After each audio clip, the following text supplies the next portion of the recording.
highway ধরবি কি সরকারের অবস্থা গাড়ি লুডো মাইতি মোটরসাইকেল লম্বা চালানো অবস্থা যতদিন লম্বা নয় এতদিন ধরবি কি গাড়ি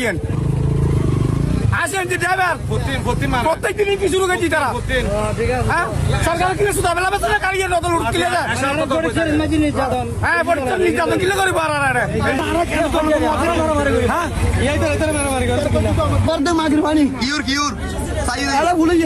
পুলিশের গাড়ি তারা অ্যাক্সিডেন্ট গাড়ি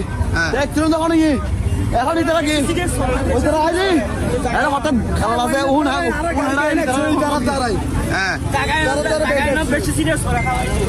অ্যাক্সিডেন্ট কেন রোডও মাঝে রে আসলে ট্রাফিকের কারণ হয়েছে ইও মাঝে ট্রাফিকের কারণ কি আরো তো এই যে থাকো মাঝে রে গাড়ি কান মনে করো সামত রানিং লই আগে ঠিক আছে না মনে করো সামত ট্যাগ ই তোর মনে করো 10 ফুট হইব না তো 20 ফুট হইব 20 ফুট কোনোদিন ব্যারাক মারলে ব্যারাক ধরতো না স্পিডে মানে গাড়ি আলিয়ে ধরবো না ব্যারাক ধরতো না সামতি গাড়ি আর কান আগে ঠিক আছে না গুণমান কি একজনের একজন ডরারি সংগঠন তারা ডরার দেয় ট্রাফিক চলার ডরার দেয় গুণমান আঁকা তৈরি কি অ্যাক্সিডেন্ট নাকি আদের ঘটনা ইয়ে নই দেয় এটা আম কি মাঝে রাস্তা দিয়ে না মার দিয়ে দেয় ওই ঠিকা দিয়ে না হাইওয়ে সিঙ্গেল দিয়ে ভিকা পরে তোর হারির গাড়ি ইয়ে না আই রে কি হাত করে ইয়ে মার দিয়ে ডানে দেয় ফাটি ইয়ে মার দিয়ে ইয়ে পুরো ঘটনায় আমি ছিলাম না আমি আইসা মানে কি সাধারণ পাবলিকের কাছে যেটা শুনছি গাড়িটা আসতেছে এদিক থেকে হাইওয়ান দাঁড়ানো ভালো ট্রাক আছে রাস্তা মাঝখানে ভালো ট্রাক হাইওয়ানে সিগন্যাল দিছে এই তোর গাড়ি নয় একটা পিকআপটা গিয়ে এই গাড়িটাকে মেরে দিছে কি ওখানে হাইওয়ানে একটা ট্রাককে সিগন্যাল দিছে সিগন্যাল দেওয়ার পরে ট্রাকটা ভালোর একটা ট্রাক দাঁড়ানো ছিল রাস্তার মাঝখানে হ্যাঁ এই দিক থেকে আসতেছে পোস্টার সাইডে ওই দিক থেকে একটা আসতেছে আপনার এই তরকারি ট্রাকটা ওই বালু ট্রাকটা ওভারটেক করতে গিয়ে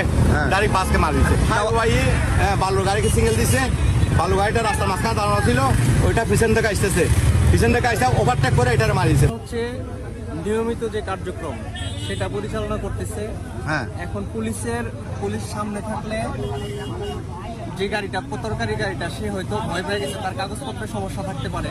সে ভয় পেয়ে সে এক পাশে চলে যাওয়ার কারণে আরেকটা চলতি গাড়ি ওই গাড়িটার সাথে তার ধাক্কা লাগে দু একজন ক্ষয়ক্ষতি হচ্ছে পাবলিক মনে করতেছে যে পুলিশের কারণে অ্যাক্সিডেন্ট হয়েছে কিন্তু পুলিশ তো এটা তো নিয়মিত ডিউটি আপনাদের বিভিন্ন সময় বিভিন্ন জায়গায় এক সময় এক জায়গায় পুলিশ তো হলো জনগণের জন্যই তো কাজ করে এখানে অনেক চোরাই গাড়ি আছে চোরাই গাড়ি চলে যায় কাগজপত্র চেক করলে দেখা যায় যে যদি এই ধরনের ঘটনা পুলিশ রাস্তায় থাকার কারণে ঘটে না তো এখন তো সরকার পুলিশকে তো হাইওয়ে পুলিশকে নিয়োগ দেওয়া হয়েছে বিভিন্ন কারণে অ্যাক্সিডেন্ট হয় জ্যাম হয় এইসব কারণে